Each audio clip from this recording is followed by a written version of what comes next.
নবদ্বীপের ধামেশ্বর গৌরাঙ্গ মহাপ্রভুর চরণ তোমরা দেখতে পাচ্ছ এখানে।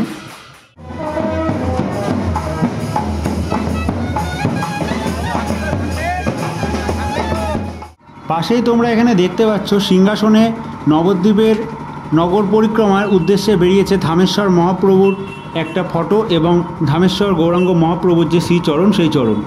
তার পাশেই তোমরা এখানে দেখতে পাচ্ছ 14 মাদল উপলক্ষে নবদ্বীপের ধামেশ্বর গৌরাঙ্গ মহাপ্রভু খুব সুন্দরভাবে কিন্তু সেজে উঠেছে।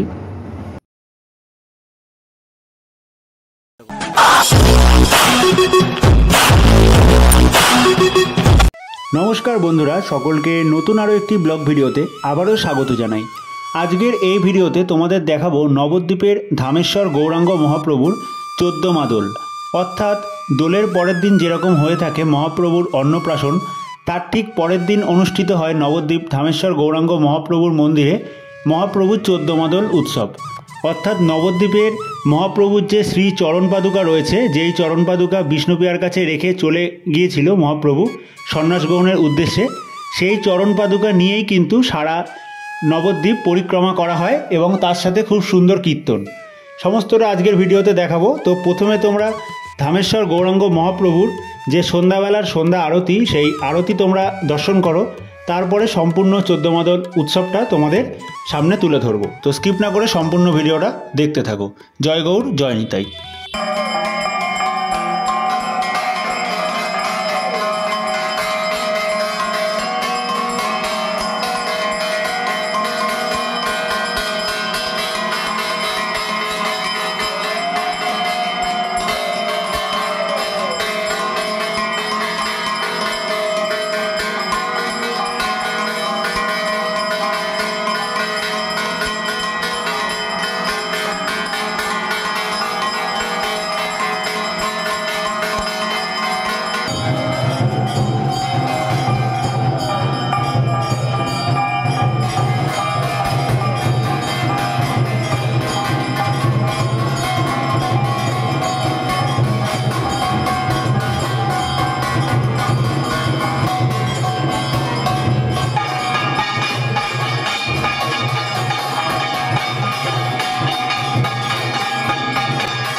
ধামেশ্বর মহাপ্রভুর আরতি তো তোমাদের দর্শন করালাম এবং নাট মন্দির দেখতে পাচ্ছ খুব সুন্দরভাবে সেজে উঠেছে।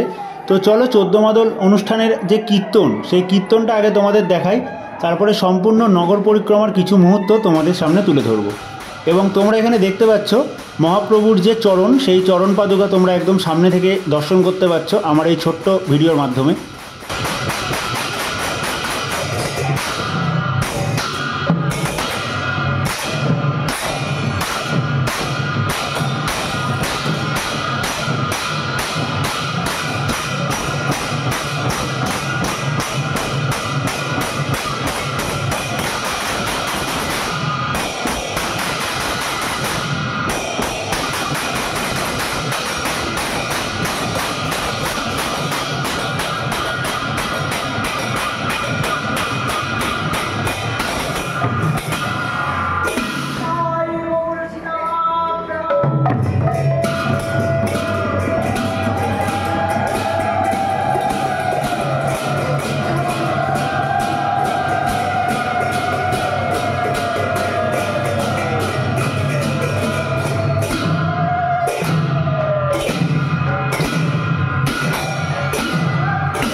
তো নবদ্বীপের মহাপ্রভু মন্দিরের নাট মন্দিরে কিছুটা কীর্তনের মুহূর্ত তো তোমাদের দেখালাম এবং মহাপ্রভুর চরণ পাদুকাও কিন্তু বের করা হলো নগর পরিক্রমার উদ্দেশ্যে। তো চলো এবার রাস্তায় বেরিয়ে বিভিন্ন বাজনা সহকারে যে নগর পরিক্রমা সেটা তোমাদের দেখানো যাক। এবং এই কদিন অর্থাৎ দোলের পরের কদিন মহাপ্রভু মন্দিরে কিন্তু খুব সুন্দর সুন্দর অনুষ্ঠান হয়ে থাকে।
নগর পরিক্রমার সঙ্গে সঙ্গে 14 মাদল উৎসবে খুব সুন্দর মহাপ্রভুর একটা লাইটিং তোমরা এখানে দেখতে পাচ্ছ।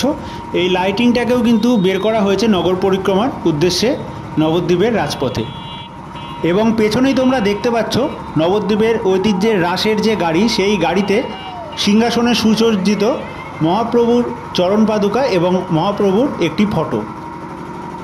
তো দেখতেই পাচ্ছ কত সুন্দরভাবে সিংহাসনটাকে সাজানো হয়েছে। আজকে যেহেতু রয়েছে 14 মাদল উৎসব এবং আর কিছুদিন পরে কিন্তু রয়েছে মহাপ্রভুর দশম দোল। সেই দশম দোলে কিন্তু গৌর এবং বিষ্ণুপ্রিয়ার মূর্তি এবং মহাপ্রভুর চরণ পাদুকা নিয়ে নবদ্বীপ পরিক্রমা করা হয়, সেটাও তোমাদের সামনে তুলে ধরবো। তার জন্য অবশ্যই চ্যানেলটাকে সাবস্ক্রাইব করে বেল নোটিফিকেশানটাকে অন করে রাখো এবং যারা ফেসবুক এবং ইউটিউব থেকে দেখছো অবশ্যই লাইক করে ভিডিওটা সকলের মধ্যে শেয়ার করে দিও। তোমাদের এখানে আমি দেখাচ্ছি নবদ্বীপের ধামেশ্বর মহাপ্রভুর শ্রী চরণ পাদুকা তোমরা দর্শন করতে পারছো। এবং কারা কারা নবদ্বীপ থেকে দেখছো এবং তোমাদের ভিডিওটা কীরকম লাগছে অবশ্যই কিন্তু কমেন্ট করে আমাকে জানিও।